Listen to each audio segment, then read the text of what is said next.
Assalamualaikum warahmatullahi wabarakatuh. Perkenalkan saya Rahman dengan NIM 18600292. Di sini saya akan menjelaskan tentang investigasi hubungan politik korporat, biaya keagenan, dan kualitas audit.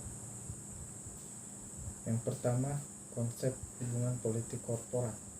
Politik keorganisasian adalah serangkaian tindakan yang secara formal tidak diterima dalam suatu organisasi dengan cara mempengaruhi orang lain untuk mencapai tujuan individu.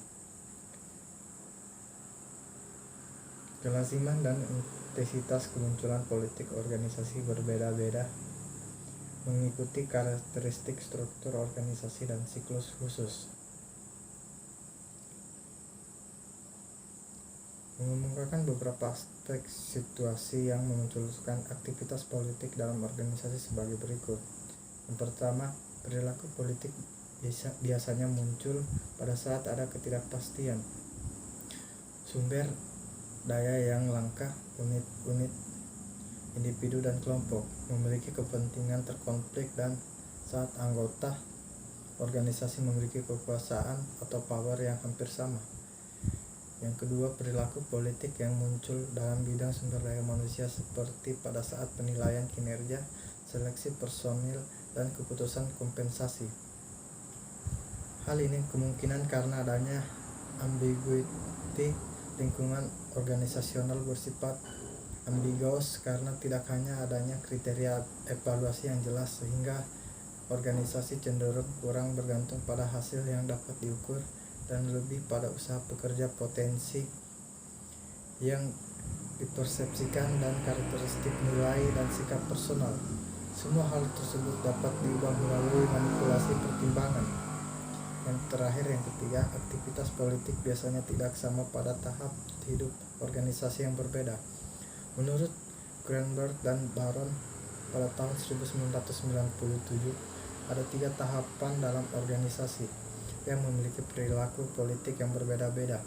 Tahap pertama, saat organisasi baru berdiri, pendiri organisasi memperoleh kekuasaan politik dengan menunjukkan ide mereka kepada para bawahannya.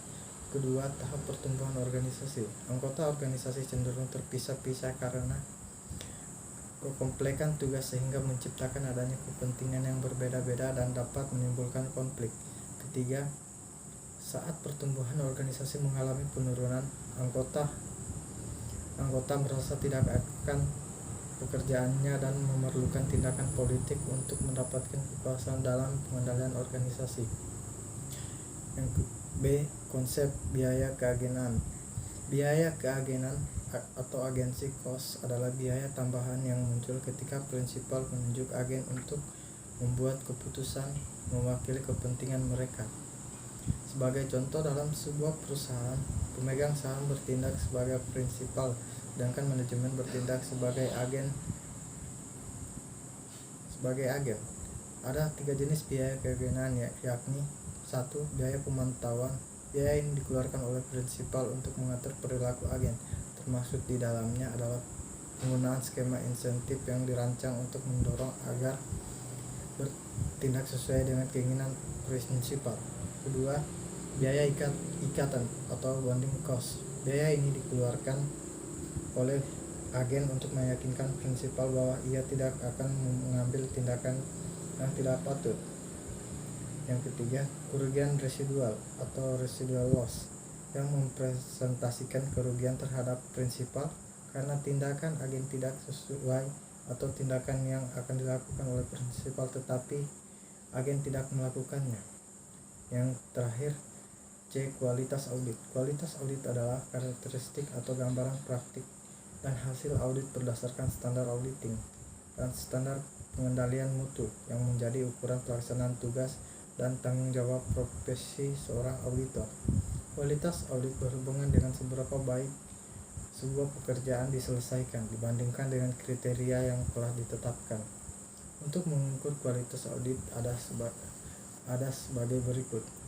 Yang pertama, deteksi salah saji. Yang kedua, kesesuaian dengan standar umum yang berlaku. Yang ketiga, kepatuhan terhadap SOP. Itulah penjelasan singkat dari saya. Wabillahi taufiq wal hidayah. Wassalamualaikum warahmatullahi wabarakatuh.